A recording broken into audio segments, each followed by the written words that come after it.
Alright guys, let me start by saying that I never was a big fan of Underglow. I mean, depending on the vehicle, sometimes it looks good and sometimes it doesn't.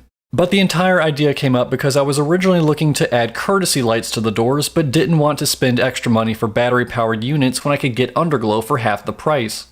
Since this was my first time buying and installing Underglow, I was thinking I would be able to hardwire the lights and have them only turn on whenever the interior lights did, such as unlocking and locking the Jeep.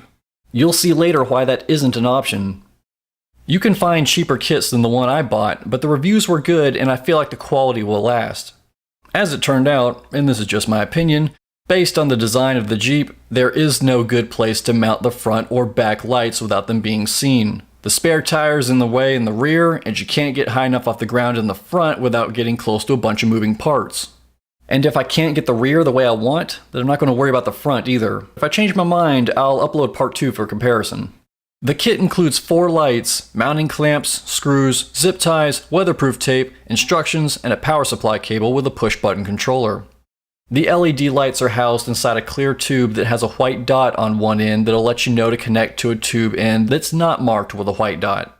And with 6 feet of 16 gauge wire in between tubes, that'll give you plenty to work with. And you don't have to use all 4 lights. As long as the lights are daisy-chained back to the power source, you should be able to mix and match tube sizes, and this kit is capable of holding more lights if needed. Now before we install anything, let's make sure they work.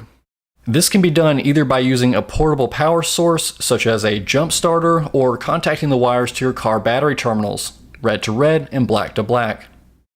This isn't a difficult or overly time-consuming job, but the hardest part was figuring out how to run the wires and position the lights. It'll go much faster if the Jeep is raised, which is what I'd recommend doing. I've also included a link to that video in the description. I measured both sides and marked where the tube ends would be with masking tape, which turned out to be the next to last bracket on each end of the trim.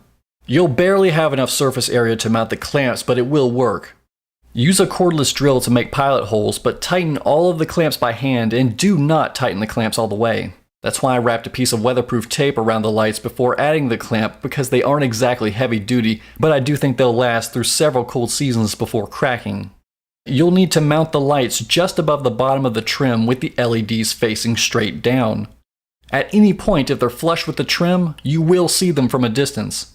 After I reviewed the footage, I had to go back and make some adjustments. I tried to run the wires as high off the ground as I could while avoiding moving parts and surfaces that I felt could get overly hot, and used heavy-duty zip ties instead of the ones from the kit. Because the lights are now in the way of the lifting points, I zip-tied and tucked away the extra slack into the chassis frame. So the next time the Jeep is in the shop, the mechanics will be able to easily move the wires out the way without damaging anything. Once the lights have been daisy-chained, you'll need to run the remaining wire through the opening in the floor, underneath the carpet and behind the plastic trim, and connect it to the power cable and then to the fuse box.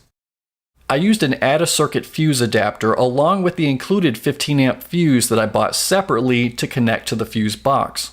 Simply crimp the red wire to the sleeve and ground the black wire to the metal box. The fuse must be installed into a 10-amp location that receives constant power, even when the engine is off, or these lights will not work at all. Trust me, I tried several locations. I plugged the adapter into the dome light socket, which is the same fuse location for the door locks. Like I mentioned earlier, I was thinking that by doing this, the Underglow would only turn on when the interior lights did whenever I locked or unlocked the Jeep. But to my knowledge, that isn't possible because the remote must be on for the lights to receive power. Having the option to turn them on whenever I want actually makes more sense than my original idea anyway, so I'm glad things worked out like this. I've been using the Underglow daily for the last 2 weeks, and I've gotten several compliments on them already. In my opinion, the Jeep looks balanced from every angle, and the Underglow doesn't take away from the headlights either, which is still my favorite upgrade. And I do prefer having the option to turn on the Underglow whenever I'm in the mood, which is every time the headlights are on. These are marketed as off-road use only, but as long as the Underglow is not red, blue, flashing, or pulsing to music, they are currently considered street legal in South Carolina. I'll let you know in the description if something happens, but I've already driven past several police vehicles with no problems. And before I forget, if you notice blue spots on the ground, it's because there is water on the lights. Not that you needed to know that, but it might be worth mentioning if you're thinking about driving around in style on a rainy night. The same excitement I felt when I got the headlights in the mail is the exact same feeling I have today looking at the finished product. 2.5 years later, I can honestly say, in my eyes, it's still the best Jeep in the world.